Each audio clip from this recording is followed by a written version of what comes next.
Hello दोस्तों, मैं रिजवान सैफी और उम्मीद करता हूँ आप सब लोग ठीक होंगे। आज की वीडियो में मैं आपसे बात करूंगा रिवर्स चार्ज मैकेनिज्म के बारे में एंड फॉरवर्ड चार्ज मैकेनिज्म के बारे में। इसको आप शॉर्ट में आरसीएम और फॉरवर्ड चार्ज बोल सकते हैं।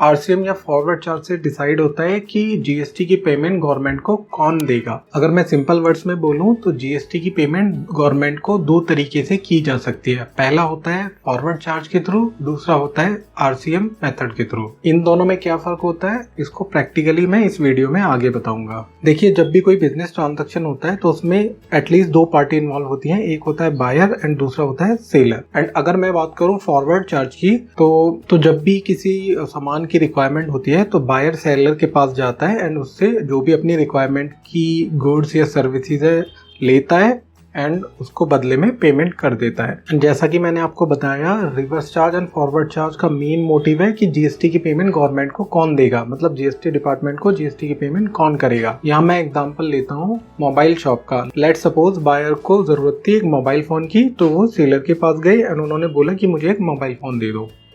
एंड इसमें फॉर एग्जांपल जब आप एज ए कस्टमर जाते हैं तो आपको XYZ प्राइस बताता है। लेट सपोज इसने बताया कि आपको 25,000 का पड़ेगा, तो 25,000 का मतलब है वो इसमें जीएसटी ऑलरेडी ऐड करके बता रहा है। तो it means basic price plus GST वो आपको दोनों इंक्लूड करके बताता है कि 25 का पड़ेगा। तो जब आपको बिल मिलता है तो बिल में इस 25,000 का बाइफिकेशन होता है। तो लेट सपोज मैं मानता हूँ 20,000 रुपये का मोबाइल बेसिक चार्जेस हो गया, ठीक है, इसको टैक्सेबल वैल्यू भी बोलते हैं, प्लस जीएसटी मैं एज 5,000।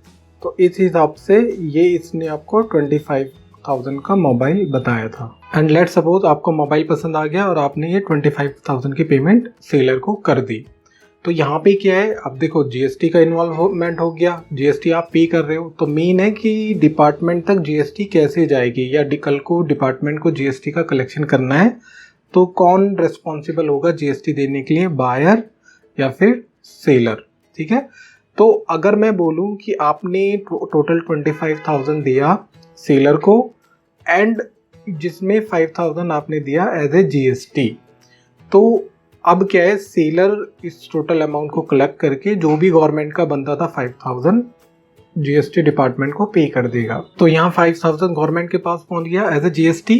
तो इस सिस्टम को हम बोलते हैं फॉरवर्ड चार्ज। मतलब बायर ने जीएसटी सेलर को दिया एंड सेलर ने जीएसटी गवर्नमेंट को दे दिया। तो इस सिस्टम को बोलेंगे फॉरवर्ड चार्ज। फॉरवर्ड मीन्स आगे की तरफ होता है। तो इट मीन्स ये चेन ऐसे चल रही है, पहले हो गया बायर, फिर गया सेलर के पास एंड फाइनली पहुंच गया जीएसटी डिपार्टमेंट के पास। तो इस सिस्टम को हम बोलते हैं फॉरवर्ड चार्ज। आई होप आपको समझ आया होगा।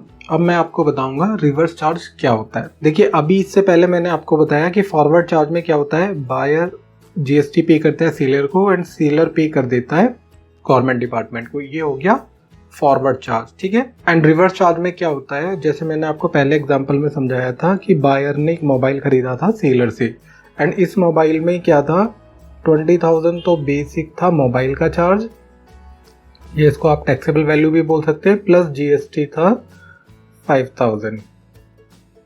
जीएसटी की वैल्यू मैंने सीधी ली है इजी कैलकुलेशन के लिए। एंड फॉरवर्ड चार्ज में क्या हुआ था, टोटल 25,000 आप सेलर को पे कर रहे थे एंड 5,000 सेलर पे कर रहा था। बट रिवर्स चार्ज में ऐसा नहीं होगा, इसमें थोड़ा सा मेथड चेंज हो जाएगा। जैसा कि आपको नाम से ही क्लियर हो रहा है, रिवर्स चार्ज। तो रिवर्स मीन्स उल्टा होता है, तो यहाँ पे कुछ ना कुछ उल्टा हो रहा होगा। तो रिवर्स यहाँ पे क्या हो रहा है, अब लेट सपोज इस टाइप के मैटर में जो सेलर सिर्फ इससे लेगा 20,000 रुपये एंड वो जो 5,000 रुपये गवर्नमेंट को जीएसटी देना था, सेलर अपने बिल जो देगा सेलर इसको, उसमें लिखा होगा कि 5,000 जो जीएसटी आपको देना है वो आरसीएम में देना है। मतलब ये बोलना चाह रहा है कि जीएसटी का कलेक्शन मैं नहीं कर रहा हूँ, जो बायर है मतलब जो खरीद रहा है, जीएसटी की पेमेंट उसी को गवर्नमेंट को डायरेक्टली करनी है। तो इट मीन्स पहले जैसे फॉरवर्ड चार्ज में 25,000 इसको दे दिए थे, अब 25,000 सेलर को नहीं दे के हम क्या करेंगे, मतलब बायर क्या करेगा, 20,000 इसको दे देगा सेलर को एंड सेलर से बिल ले लेगा एंड बिल में देखेगा, इसको लिखा होगा क्लियरली कि जो भी आपने गुड्स रिसीव किया या सर्विस लिया है उस पर RCM एप्लीकेबल है।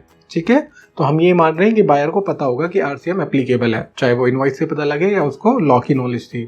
तो अब क्या होगा, 20,000 यहाँ दिए, 5,000 जो GST का अमाउंट इसने अपने पास रोक लिया वो सीधा ही गवर्नमेंट को पे कर देगा। तो पहले क्या होता, पहले ऐसे जा रहा था GST का पेमेंट, अब ये उल्टा हो गया, अब GST का पेमेंट ऐसे जा रहा है, मतलब बायर से जा रहा है। तो सिंपल है, फॉरवर्ड चार्ज में seller is responsible for payment of GST and RCM मतलब रिवर्स चार्ज में बायर की लाइबिलिटी होती है कि वो गवर्नमेंट को GST की पेमेंट करे। बायर मतलब, बायर आप समझ सकते हो रिसिपिएंट ऑफ गुड्स या फिर सर्विसेज। एंड इसमें आपकी क्लियरिटी के लिए मैं बता देता हूँ, गवर्नमेंट ने क्लियरली लिस्ट दी हुई है कि किन किन केस में रिवर्स चार्ज एप्लीकेबल होगा।